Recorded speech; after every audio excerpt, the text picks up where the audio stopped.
Attorney, gusto po naming hingin ang reaksyon ng Vice Presidente maging ng opisina po ninyo dito sa naging desisyon ng Supreme Court na sinasabing unconstitutional ito pong impeachment ni Vice President Sara Duterte.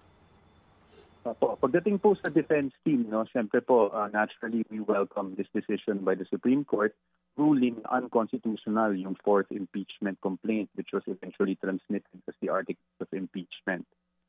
Yan po ay papatunay nung matagal na naming posisyon na we have always maintained the position na talagang this fourth impeachment complaint suffers from constitutional infirmities. Pagdating naman po sa ating Vice Presidente, sa totoo lang po, medyo naging maiksi lang po yung pag-uusap namin. Last Friday, message ko po siya, nag-text ako sa kanya, sinabi ko lang sa kanya na yun nga, lumabas ng desisyon ng Supreme Court. Siya naman po, in-acknowledge lang yung aking message at nagpasalamat sa defense team.